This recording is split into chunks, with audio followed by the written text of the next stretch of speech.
आशक इजोत में अहाँ के स्वागत अछि। यह कार्यक्रम हमरा के एकटा अवसर प्रदान करैत छथि कि हम बाइबल सँ जुड़ल चीज के अध्ययन क सकी आ यह जानू कि हमरा जीवन के लेल परमेश्वर के इच्छा की अछि।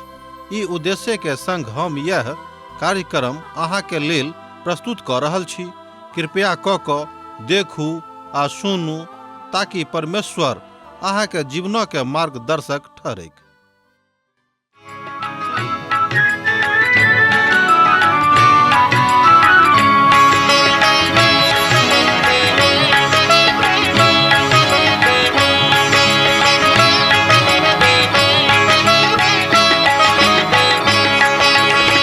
हे प्रभु यीशु है तारनहारा, हे प्रभु यीशु है तारनहारा। यूहन्ना के तैर देलो, लाजरस के प्राण बचैलो। यूहन्ना के तैर देलो, लाजरस के प्राण बचैलो। मरथा के आश पुरैलो। हमर थिकौं आहा बड़ प्यारा, हमर थिकौं आहा बड़ प्यारा। हे प्रभु यीशु है तारनहारा, हे प्रभु यीशु है तारनहारा।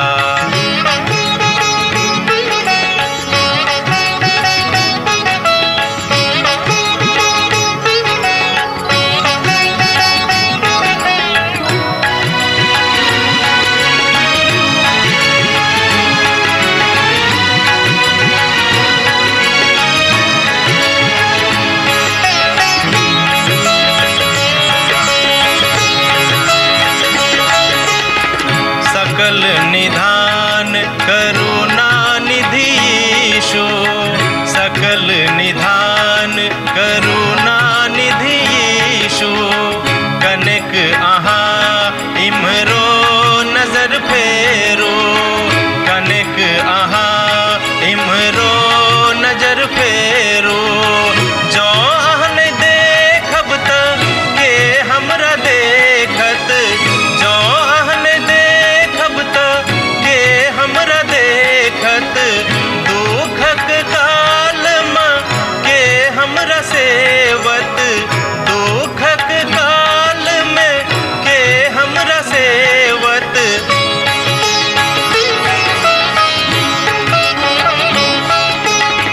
सत्यक बाट देख लो चलू हमरा, सत्यक बाट देख लो चलू हमरा। हे प्रभु यीशु है तारनहारा, हे प्रभु यीशु है तारनहारा। आशा के इजोत मैथिली कार्यक्रम में हम एक बेर और अहाँ के अभिनंदन प्रभु यीशु मसीह के मीठ आ पवित्र नाम से कह रहल छी। आजुक दिन में अर्थात आजुक अध्ययन में हमरा सब जकरिया पोथी तकर 10म अध्याय में पहुंच गेल छी। आजुक दिन हमरा सब 10म अध्याय के 1 पद से ल क 4 पद देखब। हमरा सब 9म अध्याय में उत्तरी और दक्षिणी गणराज्य के भविष्य के चुनौती के संबंध में देखने चलो हैं और अब परमेश्वर उनका सभा के भविष्य में उपयोग करा जा रहा छथि जहन वो सब सेवा करता है। वास्तव में गैर यहूदी देशों के पुरोहित सब जे संसार में छथि, अब तो सब नहीं छथि जे अध्याय 10 के बखान करैत अछि। अर्थात वो कहैत छथि जे ई त एहन अध्याय अछि जाहि में पुनरुत्थान के विषय में अर्थात मसीह यीशु के पुनरुत्थान के विषय में गप करैत अछि। किछ बहुत नीक बाइबिल के महान व्याख्याता सब एहि नव बातक ल क अहाँ के सन्मुख में बा हमरा सन्मुख में बड़ उद्गार के साथ शांति के साथ आह्लादित भ क आबैत छथि। अब जे हुए खाली पद 1 नवम अध्याय के बात से संबंध राखैत अछि और हम ए बातक एहि तरह स्वीकार करै छी और बचल अध्याय के भाग 9म अध्याय से बिल्कुल अलग अछि। एहि बातक हमरा सब देखब जे जेना जेना हमरा सब आगां जायब तेना तेना परिस्थिति आ तकर आकलन बदलैत जाइत अछि। यहूदा और इसराइल तितर बितर भ जेतेक और पुनः जौर कैल जेता है। आ बरखा के साला के बाद यहोवा सो बरखा मांगियोक, यहोवा सो बिजली चमकैत अछि, वो हुनका बरखा देतेन और सब लोगों के खेत में हरियाली उपजतेक बा भ जेतेक। जकरिया पोथी 10 अध्याय तक 1 पद में हमरा लोकन ए बातक देखे छी। पहिल पद जेना कि हमरा सब देखलो 9 अध्याय के अछि। ध्यान दियो, पहिल पद जेना कि हमरा लोकन देखलो है वो 9 अध्याय के दिस इशारा करैत अछि बा 9 अध्याय अछि। ई लगातार समृद्धि के तरफ ल जाइत अछि। आ ई बात सहस्राब्दी के चिन्ह अछि। एमे मसीह यीशु के सहस्राब्दी के मसीह अगुआ के रूप में अर्थात राजा के रूप में राजा के स्थापना के विषय में कहते अछि, जहन मसीह ए धरती पर राज करता है। आ जे बरखा ए पद में लिखल गेल अछि शाब्दिक रूप में प्रयोग कयल गेल अछि। अहाँ देखे छी जे परमेश्वर इस्राएली सो वादा कैला है जे धरती पर हक लोग चला है, धरती पर हक आशीष क रहल छथि, मुदा ओ कलीसिया के संसारिक बातक ऊपर बता रहल छथि, अर्थात संसारिक आशीषक देवाक वाचा द रहल छथिन, मुदा ओ आत्मिक आशीषक वाचा सेहो कहैत छथि। आ तहन अनद के गाछी जकाँ लागैत अछि जे मनुखक आशीषक रूप में भेटल रहन। ई अदनक गाछी के कथा हमरा लोकन पहिल अध्याय में अर्थात पवित्र पोथी बाइबल के पहिल अध्याय में देखने चलो है, जे उत्पत्ति के पोथी में अछि। मुदा हमरा सबक दिन में ई बात ठीक उलट अछि। ओहि ठमक भूमि के ऊपर ओहि इजरायली के न्याय के आबि गेलिक। एठाम बरखा परमेश्वर के आशीषक प्रतिनिधित्व करैत अछि, प्रतिबिंब अछि। हम तो बाजब जे इजरायली समस्या पॉइंट छेन। दोसर गप में हम तो ई बाजब कि आजू के युग में इजरायली के समस्या तो पॉइंट छेन। यह समस्या अरबी लोगों के सेहो छेन। वो अपना के बड़ नीक सो बरखा सो जुड़ल नहीं बुझे छथि, मुदा वो सब परमेश्वरक लग में घुर क नहीं एला और बरखा घुर क हुनका लग नहीं गेलेन। ए बातक जहिया कहियो हम पवित्र पोथी में देखे छी तहन परमेश्वरक भविष्यवाणी के पूर्ण होइत 100% देखे छी। हमरा बताल गेल छल जे बरखा बाद में घुर क ओहि भूमि पर आयल, वो सब कने बेसी बरखा प्राप्त कैला। ई त सत्य अछि, मुदा जौ अहाँ ओतऽ देर ग्रीष्म में रहब त अहाँ पाएब जे ओहिठमक जे गाछ सब अछि बरखा के बड बेसी आवश्यकता हुनका सबक छनि, मुदा ओहिठाम बरखा बड कम होइत अछि। ओहिठाम पर्याप्त बरखा नहीं होइत अछि जे ओ सब जाकऽ पर्याप्त खेती करैत ई संभव ओहिठाम नहीं थिक। एहि बातक सब ठाम ओहिठाम संभावना नहीं अछि। आ सिंचाई जतेक भूमि के होयबाक चाही ओ त नहीं होइत अछि। बादक बरखा बसंत ऋतु के बरखा ई बाद में मार्च और अप्रैल में होइत अछि। एना त किछ बरखा ओहि काल में होइत अछि, मुदा जेना कि बाद में अभिव्यक्ति में कयल गेल अछि ओ त बरखा नहीं होइत अछि। सहस्राब्दी के काल में परमेश्वर ओहिठाम पर्याप्त बरखा के आनंद लोक के देतेन, जायसँ ओहिठाम खूब घास होइत आ पर्याप्त खेती होइत, सब ठाम हरा भरा रहतेक आ पर्याप्त बरखा होइत, जायसँ जतेक प्रकार के गाछ वृक्ष ओठ समावल गेल अछि, लगावल गेल अछि, ओ सबटा जाग उठतेक। एहि बातक हमरा लोकन एठाम पवित्र पोथी के अध्ययन सँ देखै छी आ पाबै छी कि परमेश्वर मनुष्य जाति के छोट छोट आवश्यकता के दिस सेहो बड़ गंभीरता के साथ ध्यान रखै छथि। एहि पदक एठाम अर्थ अछि वास्तविकता में पावल गेल बरखा, अर्थात जाय बातक मनुष्य आवश्यकता छनि। हाँ, बरखा आत्मिक योजनाक सेहो प्रतिनिधित्व करैत अछि आ चिन्ह सेहो देखाबैत अछि और दोसर पवित्र पोथी में एहि रूप में प्रयोग कयल गेल अछि। उदाहरणक लेल योएलक पोथी तकर 2 अध्याय तकर 28 पद में वही तरह के बातक बताल गेल अछि। ओहि बातक बाद हम समस्त प्राणी पर आत्मा उंडेलब, अहाँक बेटा बेटी भविष्यवाणी करता और अहाँक पुरनिया सपना देखता है और अहाँक जवान दर्शन देखता है। शाब्दिक बरखा त भूमि के लेल होइत अछि और आत्मिक बरखा त पवित्र आत्मा के उंडेलल गेला के संबंध में कहैत अछि।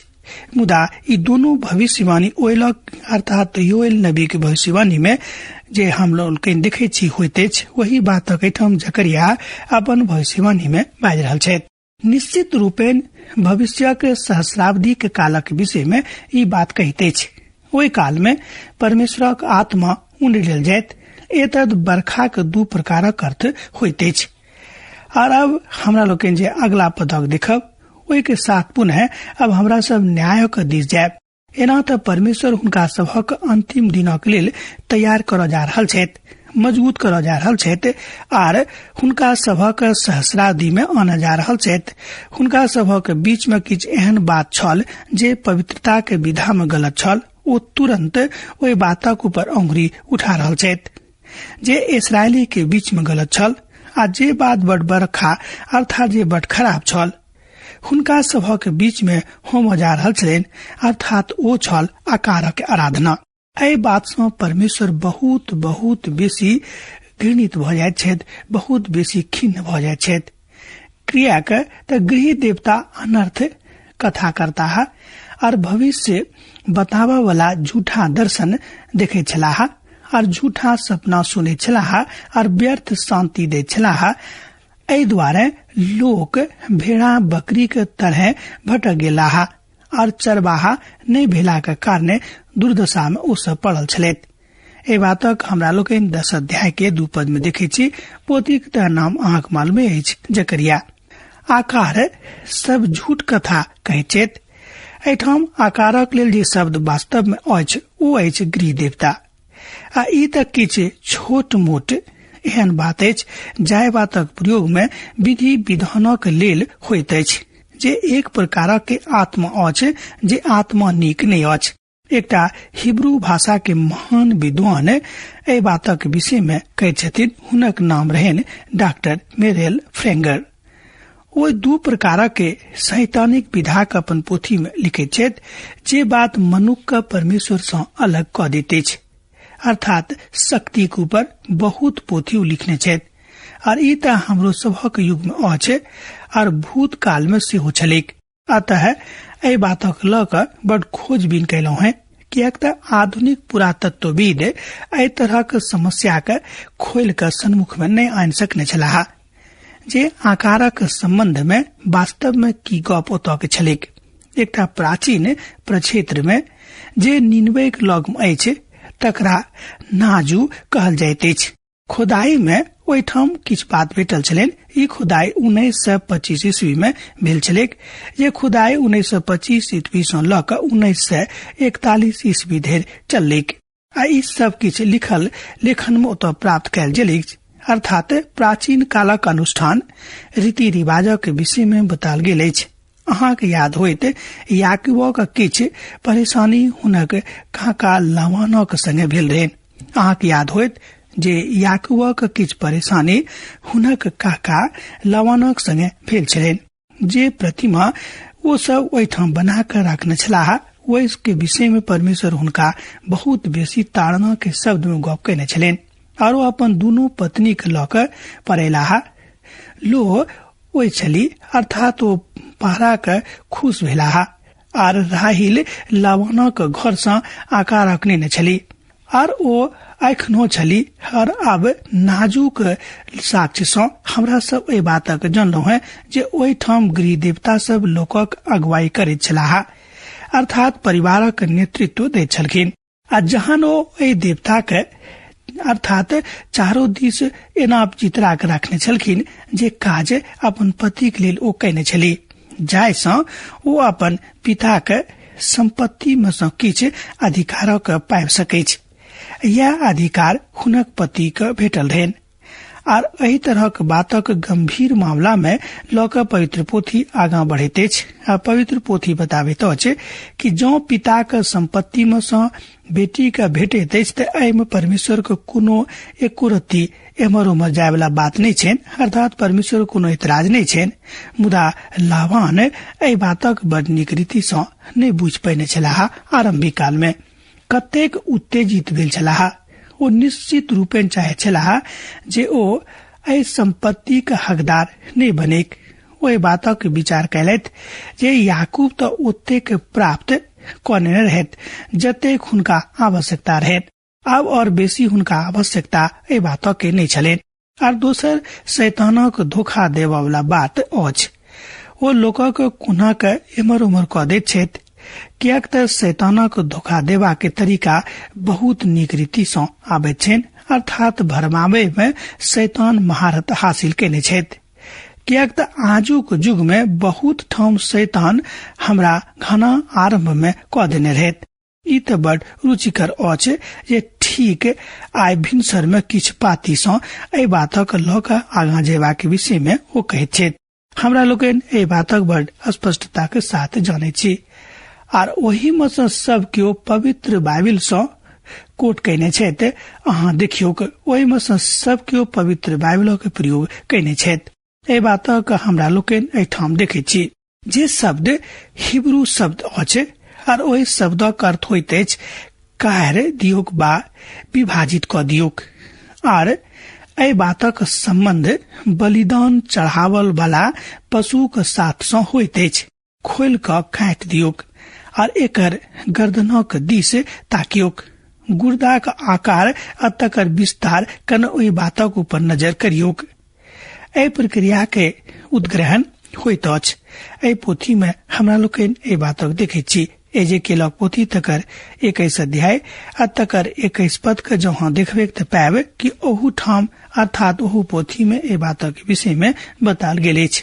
कियाक त बेबीलोनक राजा तिमुरहान ने अर्थात हुनो का बाद में निकसबाक स्थान पर भविष्य बुझबाक लेल ठाढ़ छथि।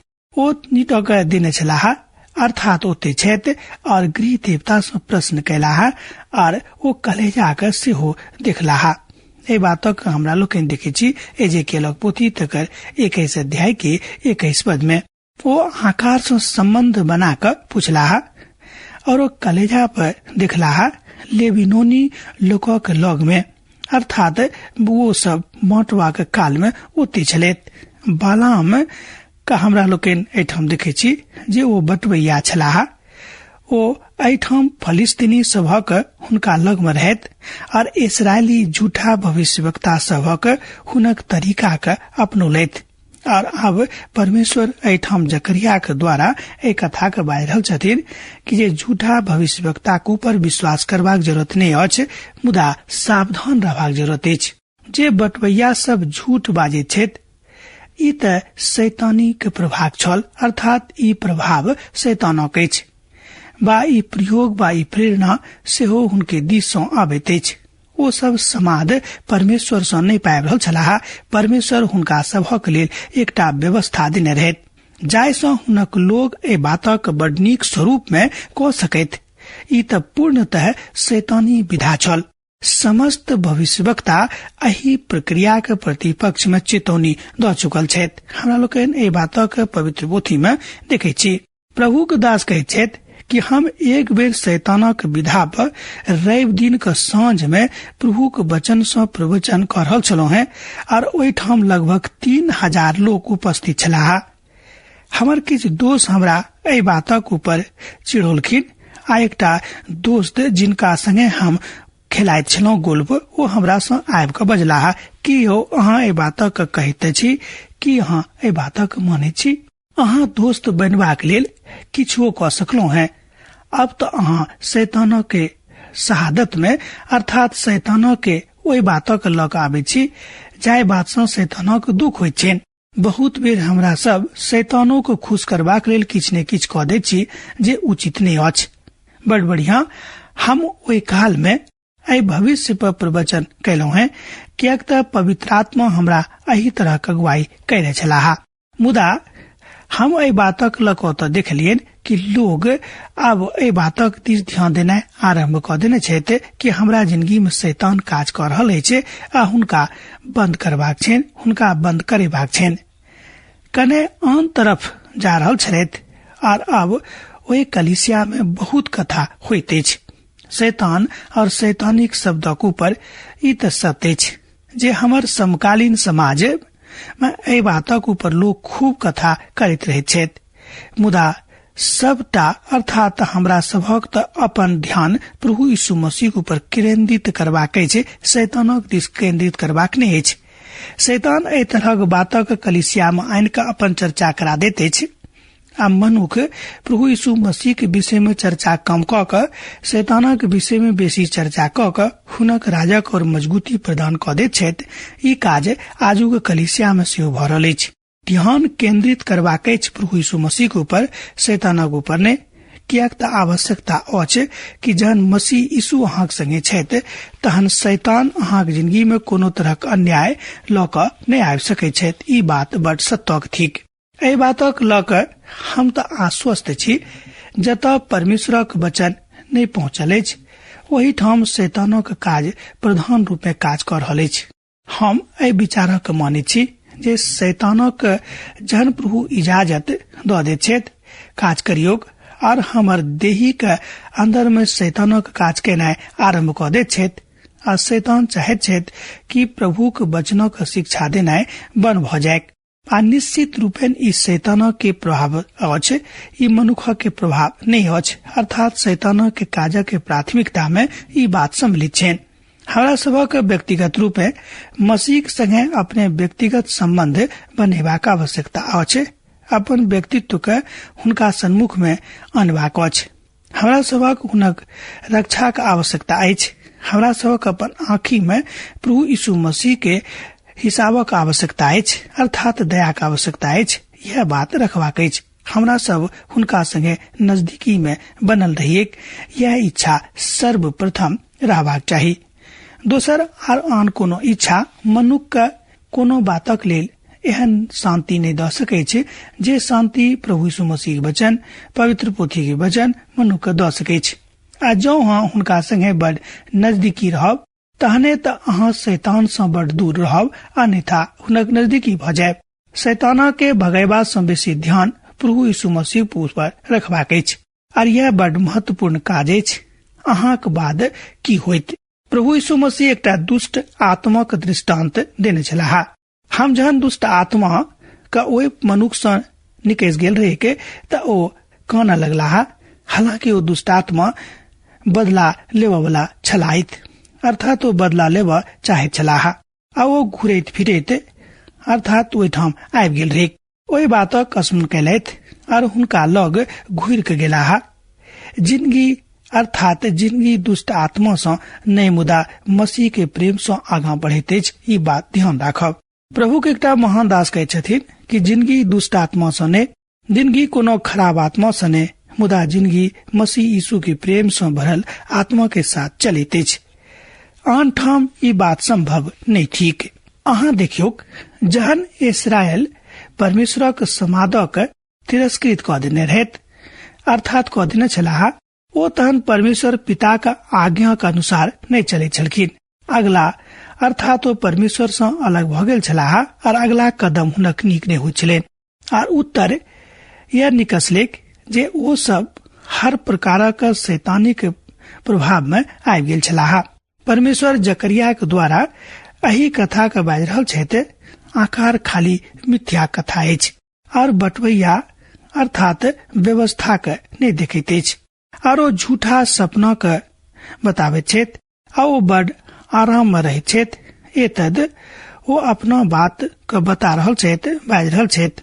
ओ सब दुख में पड़ि जेताह, कियाक तऽ हुनका सभक लग में चरवाहा नहीं रहनि। कियाक तब इसराइली के लग में सच्चा चरवाहा ओहि काल में नहीं छलनि जे हुनका सभक अगुवाई करतीक। एहि बातक हमरा लोकनि एहिठाम पवित्र पोथी बाइबिल सँ सीखैत छी। हमर मित्रवर, हमरा सब एकटा एहन युग में रहैत छी जाहि युग में शैतानक बहुत बेसी प्रभाव अछि। बहुत लोग व्यक्तिगत रूप में लोकक न्याय कऽ रहल छथि और ओ सब संस्था के न्याय कऽ रहल छथि। एहि बातक हमरा लोकनि आजुक दिन में होइत सब ठाम देखै छी। प्रेरित यूहन्ना चेतौनी दैत छथि। पहिल यूहन्ना पोथी 4 अध्याय तकर 1 पद में अहाँ एहि बातक देख सकलौ हैं। यूहन्ना एहि तरह लोक के सावधान करैत बाजैत छथि, हे प्रिय भाई सब, आत्मा के ऊपर विश्वास नहीं करियोक, मुदा आत्मा के परखियोक जो परमेश्वर के दिस सँ अछि कि नहीं, कियाक तऽ बहुते झूठा भविष्यवक्ता दुनिया में आबि गेल छथि। पहिल यूहन्ना पोथी 4 अध्याय तकर 1 पद में हमरा लोकनि ए बातक देखे छी। ए बात से अहाँ बा हम बहुत किछ सीख सकलो हैं जे परमेश्वरक महिमा का आगा उजागर करैत अछि। आजुक दिन में हमरा सबक की आवश्यकता अछि? ओ अछि हमरा सबक सही चरवाहक आवश्यकता थिक, जे अपन भेड़ा के प्रभुक वचनक अर्थात हुनक भोजनक अनुसार चलावेत आ हुनक योजना के अनुसार अगुवाई दैत आ जे भोजनक आवश्यकता अछि वह भोजन हमरा सब गोटे के भेटैक। हमर क्रोध चरवाहा पर भड़कल अछि और हम ओहि बकरा के दंड देव, कियाक त शैतान यहोवा अपन झुंड अर्थात यहूदा के घराना के हाल देखबाक लेल अयताह और लड़ाई में हुनका अपन हृष्ट पुष्ट घोड़ा बनोताह। जकरिया पोथी 10 अध्याय तकर 3 पद में हमरा लोकनि ए बातक देखे छी। क्रोध मनुष्य के शैतानक दिस ल जाइत अछि। क्रोध नहीं करब, तामस नहीं आनब। अब आजू का दिन हमरा अही ठाम समाप्त करबाक आज्ञा दिया। दोसर दिन दोसर कार्यक्रम में पुनः अहाँ से भेट हैत। यीशु के नेह अहाँ के जिंदगी में बनल रहेक। आमीन। हमर विश्वास अछि कि ई कार्यक्रम अहाँ के लेल लाभदायक सिद्ध अछि। हम चाहै छी कि अहाँ अपन आशीषक के हमरा संग साझा करू। जँ अहाँ के नजीक बाइबल से आ जीवन से संबंधित कोनो प्रकार के प्रश्न भ सकै अछि तऽ अपन समस्या के लेल प्रार्थना करबा के लेल जँ चाहै छी तऽ हमरा फोन नंबर पर जरूर संपर्क कऽ सकै छी। परमेश्वर अहाँ सब के लेल एकटा सुंदर, सुखद, आनंदित दिन प्रदान करैक।